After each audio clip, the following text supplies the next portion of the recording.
Welcome to your free 7 days of the mini course, How to Rewire Your Mind in 7 days or less.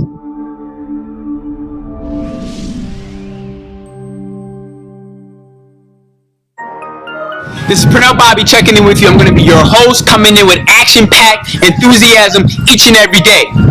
Listen, welcome to the Mentor's Edge. We're going to break this into 4 different pieces for you during this free mini course. Number 1 is going to be about the past, and you're going to know why this is important, but I'm not going to spend much time there because that's just not me. We're going to focus on the psychology. We're going to focus on how to become and step into your superpower, and we're going to focus on exercise. And all of that's going to be linked into how to rewire your psychology through personal development and so much more. So let's jump right into it. Let's bring everything to life for you by stepping into the past. How do you heal trauma? And before we get there, let me give you 2 different scenarios. Let me give you 2 different specialists. You got a therapist, you got a life coach. The therapist focuses on past traumas. They focus on how to really dig down to some root issues that we may even be completely unaware about, and they ask you some of the right questions. That's one specialty. You got a life coach who focuses more on goal-orientated future steps, how to be present in the now, and how to just go ahead and get the most bang for your buck each and every day with goals, driven, accountability. That's the difference. I'm neither. I'm not a life coach. I'm not a therapist. But I do want to dig into something called the past. Why? Because we all have a past, and there is something that we all can heal from. And as a part of that, I'm going to bring you into 3 different segments within the past.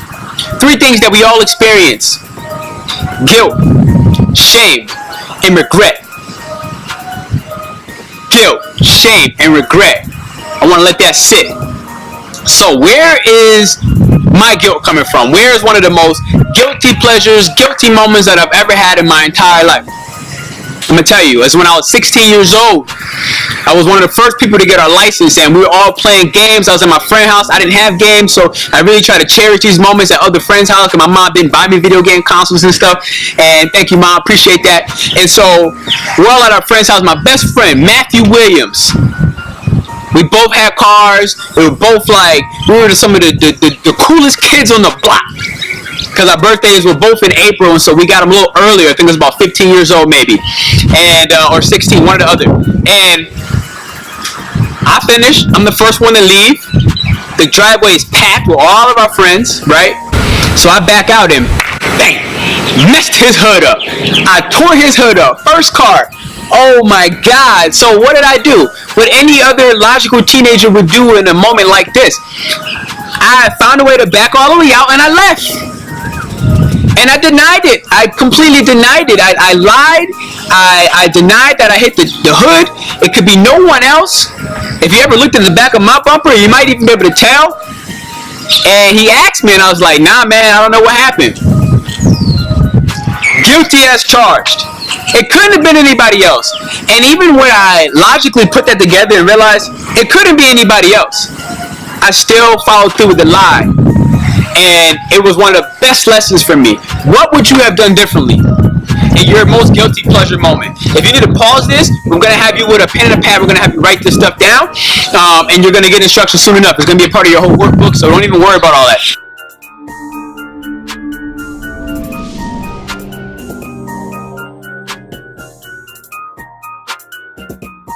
But at any point you need to pause it and write down yours. I'm going to give you the question now. Where would you have changed something? What would you do differently in one of your most guilty moments? Think back. What would you have changed? What may still have you feeling guilty right now in this very moment? So for me, it was the fact that I lied. And what I would have changed and what I did change from that day on, it was the first lie and the last lie that I ever consciously and with awareness have ever told. From that lesson, I've never lied ever again. Like I said, consciously or being aware. Now, if I came across something later in life, then I went and attacked it immediately. But it's because of this one lesson. It's because I worked through this one trauma, this one traumatic moment. I ruined our friendship. It was my best man. I ruined our friendship. And I'll be honest, we never really recovered from that moment. Never really. Even when I came back and I apologized, and years later I apologized again, it just wasn't the same. And maybe that worked out for the best, and everything happens for a reason. But one of the best lessons I have, and maybe that reason right now, is for me to share with you my guilty pleasure. So what I would have done differently, and what I did do differently, I never lied ever again.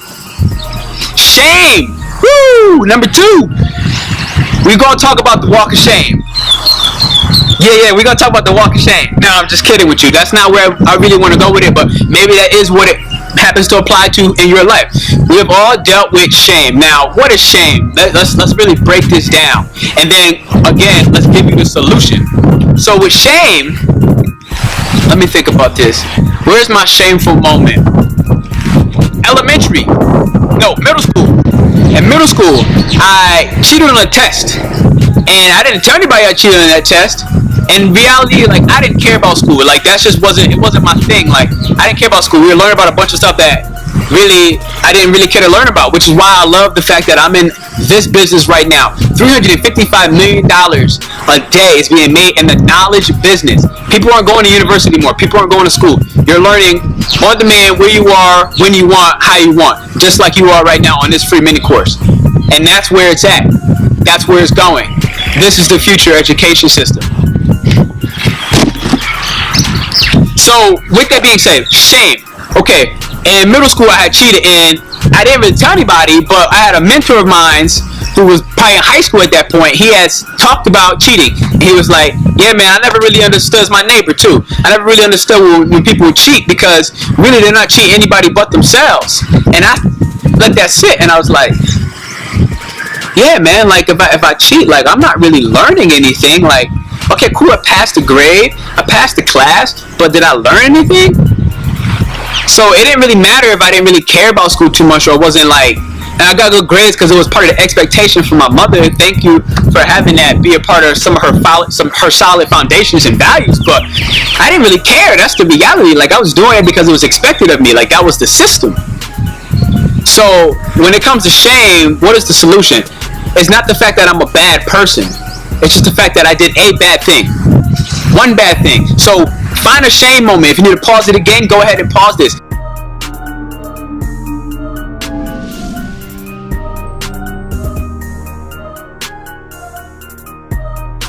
And get that pen, get that pad. Always have that stuff handy, because this next 7 days is going to be life-changing, but I can only promise you that if you go ahead and you engage, if you fully interact, if you really take this and you don't just hear what I'm saying, but you listen to what I'm saying and you execute on that. It's going to be massively important.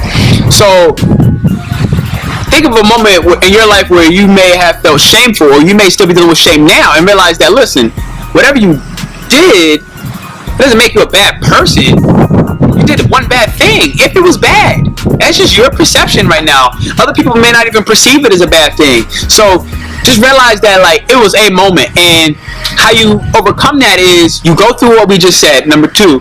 And number 3, your personality right now is not your shameful moment. It's not that moment in the past. It's your actions today. You heard me. Let that sit. Your personality right now is your actions today. So if you're acting like you're shameful, then that's what your personality is going to be made up of. But if you put yourself in a position where you look at that and say, you know, how have I grown from this? And you look at it as it was just part of a past shame, something a long time ago. You don't have to let that be traumatic in your life right now. Okay, last one. Uno, dos, tres. Number 3. Can you tell that I took French? Je parle en français. Comme ci, comme ça. Number 3 is going to be what? We done went through already guilt. We're going through shame right now. The last one is regret. So, what have you regretted in your life? Let me think about this right now. I got it. The biggest thing I've ever regretted was not fully tapping in. Not really taking my superpower and tapping in. We're going to go through our superpowers later during this 7-day free mini course, but I didn't tap in.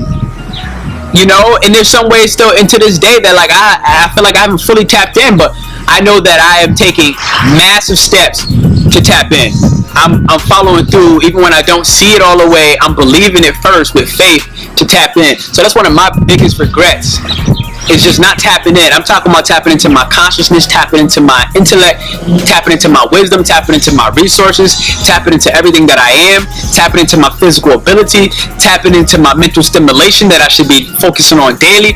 And now I'm taking massive actions. Like, before at one point, like, I wasn't even reading. Like, come on, man, I regret stuff like that. I regret running away from when my turn will be to read in class, 7th grade, 6th grade, whenever we're reading out loud to the class. I would always find ways to perfectly ditch out class and go to the bathroom. And that's some of my biggest regrets. I wish that I had faced that reading fear early, because I was so nervous about stuttering in front of other people. I was so nervous about being ridiculed that I didn't focus on being in that now moment, and I was focusing on what I thought they were gonna think, or what I thought they were gonna start acting like towards me. And that was one of my biggest regrets, just not fully tapping in from the beginning. And so, how do you focus and how do you solve regret?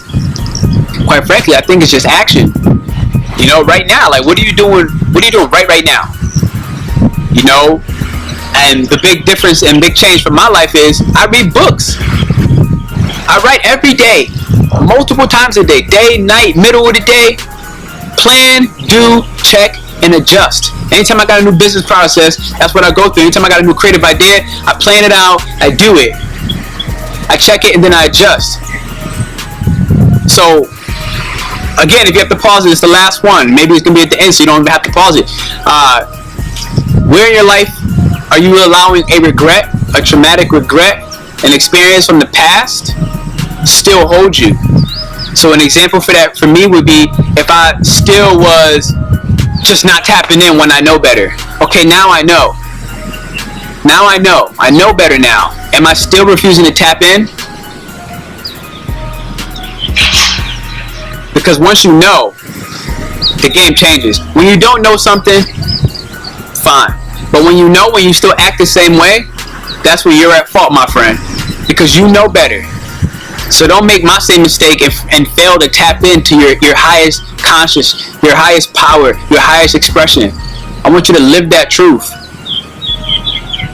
And then I want you to step up to the plate and pull the trigger. Thank you for checking in. This is the first segment for the past.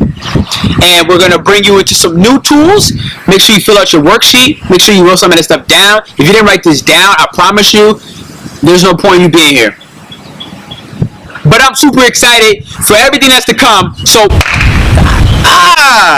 welcome to the Mentor's Edge, where you are going to be able to live outside of your own edge. You are the edge. At a certain point, you will have to jump off that cliff, whether you see the wings or not, and I promise you, you're going to fly either way. So welcome to the edge. Step up to the plate and pull the trigger.